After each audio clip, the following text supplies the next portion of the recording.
Good evening, Anna. It's Thursday. I wanted to start this video off by going over our guidelines for this channel. Firstly, we are both uploading 2 videos a week. The length of an upload must be no longer than 4 minutes, and any durations longer than 4 minutes are subject to a punishment to be decided by the other party. Anna, your video yesterday was 5 minutes and 26 seconds long, which means that you get a punishment. And your video from last Friday was also 4 minutes and 2 seconds long, which means you get 2 punishments. I will leave one of those punishments to be determined at a later date, but your first punishment shall be that you must make an entire video in Pig Latin. If you need a refresher on how Pig Latin works, it's enwe u alcte ikle is they. Now before I get into the main portion of this video, I want to have a quick brain weather recap.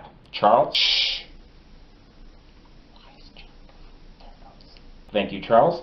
And I must admit, I'm skeptical about your claims about Greek mythology and its uniqueness. For starters, Egyptian, Japanese, and Chinese mythologies are significantly older than Greek mythology, with I think Chinese being the oldest. Although those mythologies I do believe portray their gods in humanoid form, but also being pretty perfect. Honestly, I don't think I know enough to dispute those claims, so I'm just going to move on. Now, myths throughout time have always been a kind of thing that blur reality. They're not real, but they've always been treated as if they were real. And people in the past referred to their mythical stories as things that happened without ever identifying a precise date and time which they happened, as far as I know. Nowadays, the things that blur reality are kind of everything. There are things that we know are not real, but we play along with anyway because we like it. Growing up, we would watch TV shows like Pokemon and Yu-Gi-Oh! And Sailor Moon religiously. When we could, we were subject to the whims of public television and the selection at the local library. Nowadays, we get myths from books like Harry Potter. Harry Potter has caused so many changes to the real world. Quidditch is an actual sport that people play. Pottermore is a thing. Anna, you and I both have Hogwarts houses. But I think that my favorite childhood myth has to be Kingdom Hearts, a video game following the mythical story of a boy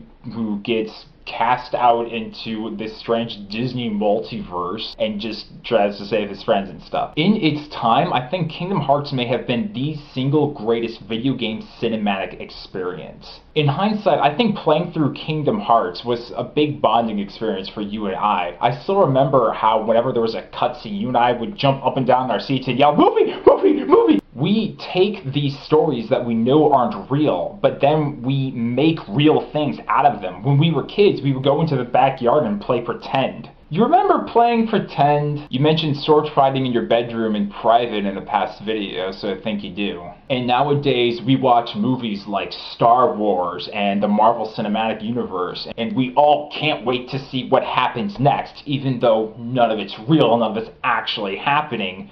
It's real to us. We create our own reality because our imagination is part of our reality. So basically, we're all playing pretend all the time, and I love it. One last thing before I end this video, Anna, you and I have agreed to start doing a question of the day at the end of our videos. My question for today is, what Hogwarts house are you in? I am a Ravenclaw. Only the Pottermore sorting quiz counts. None of that BuzzFeed crap. Anna, I'll see you on Friday.